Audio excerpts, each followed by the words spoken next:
mufaro wangu zvakare kusangana nemi muchirongwa chenyu chinonzi Nhai Pastor.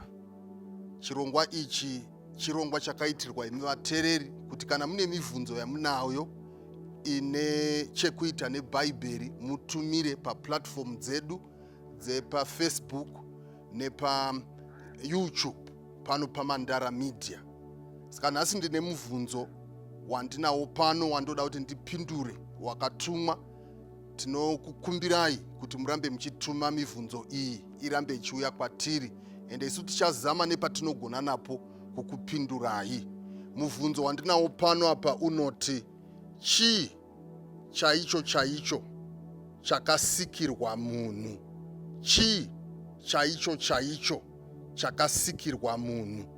Pari kuvunzwa pano apa kuti purpose Mwari yaakasikira munhu ndeyeyi? Intent yaMwari yanga iri yei pakusika munhu? Ngatidzokerei kuBhaibheri rinova textbook redu kuna Genesis chapter 2 pavhesi ya4 navhesi ya5. Shoko raMwari pano apa rinoti: This is the history of the heavens and the earth when they were created, in the day that the Lord made the earth and the heavens, before any plant of the field was in the earth, before any herb of the field yet grown, for the Lord God had not caused it to rain on the earth, and there was no man to till the ground. Saka pano apa pari kunzi neshoko raMwari pari kupuwa nhoroondo yekutanga kweplanet earth. Kobva kwanzi pano apa Mwari vasati vatendera kuti miti imere kubva muvhu, vasati vatendera zvakare kuti makwenzi asimuke kana kumera kubva muvhu, zvanzi pano apa hazvina kuitika izvi kuti makwenzi amere, kureva kuti the earth was lifeless, pasina upenyu panyika. Chakakonzeresa kuti pasava neupenyu kana kuti makwenzi asamera, kana kuti mirivo isamera, kana kuti zvese zviri panyika zvisavapo, ndichekuti zvanzi pano apa Mwari havana kunayisa mvura. Saka papasina chiripo panyika, papasina miti, papasina uswa, papasina any vegetation. Ende zvonzi pano apa chakaita kuti zvidero ndichekuti Mwari vava vasina kukonzeresa kunayisa kwemvura. But chakaita kuti Mwari vasanayisa mvura chii? Zvobva zvanzi pano apa papasina munhu anorima.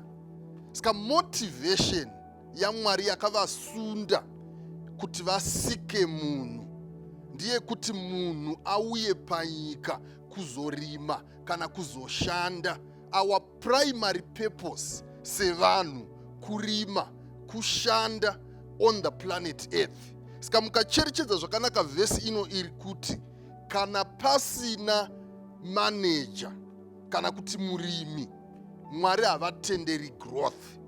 Ende iwe unogona kunge uripo, but if you are a bad manager, it's actually the same as no manager. Mwari havatenderi growth even in your life. Saka Mwari vakatisika kuti tinge tichishanda. That's why even mukainda pamutemo wesabata uri kuna Exodus 20, muchaona kuti unoti 6 days you shall labor. Mazuva matanhatu unofanira kushanda, wozozorora musi wechingani? Wechinomwe. Chaunoita 6 times nechaunoita 1 time, chii chakanyanya kukosha? Chakanyanya kukosha ndichaunoita 6 times. Sabata rinova necessary kana iwe wanga uchishanda during the week. And notice here, this haitauri kuti you may work in 6 days. Haiti ungangoshanda mumazuva matanhatu, but inoti you shall work. Unotofanira kushanda. Work is a command. Nekuti chatakaunzirwa panyika pano naMwari kushanda. Ende kana tichinge tashanda, Mwari vanoti reward with a rest, which is 1 day. But that rest only comes after work. Saka munhu, whether mukadzi kana murume, tose primary purpose yedu yatakasikirwa naMwari ndeyekuti tinge tichishanda. Kune vanhu vazhinji vanofunga kuti kana wakagarika upenyu uchikufambira zvakanaka, uchifaya sekutaura kunoita vamwe, unofanira kunge wakagara pamwe uchiona TV usina chaunoita.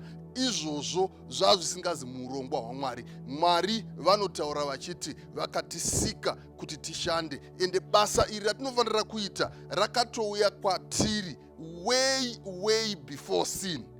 Kureva kuti work is actually a blessing.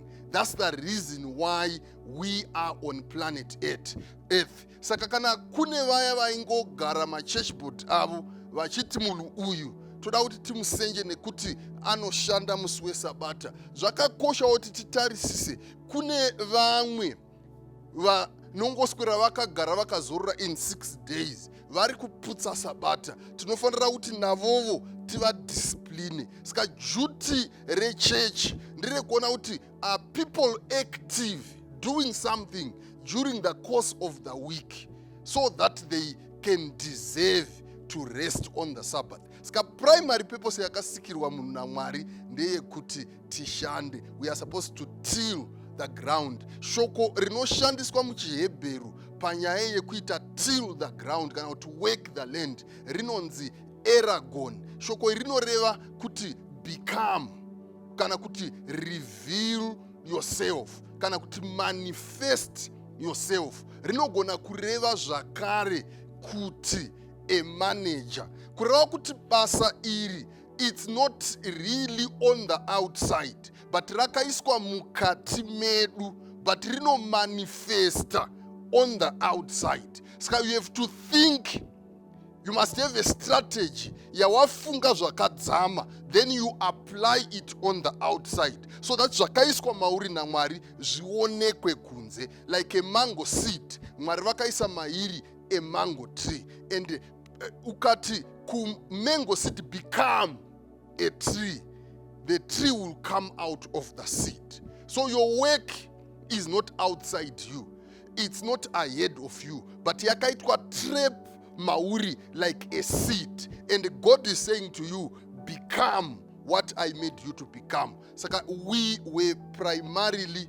created by God for the purpose of work, of tilling the land, of managing the resources that God created. Mwari vakati handingai proceed nekusika zvinhu ndisati ndaisa manager anozomanager zvose zvandichange ndasika. Mwari vakomborere kuverengwa kweshoko ravo. Tongoramba tichikumbirai vateereri vedu, vatarisi vedu kuti tirambe tichiita like our Facebook page, our YouTube page, tiitewo zvakare subscribe to the Mantara channel pa Facebook nepa YouTube, and tiite share some of these pages so that we can be a blessing to as many people as we can.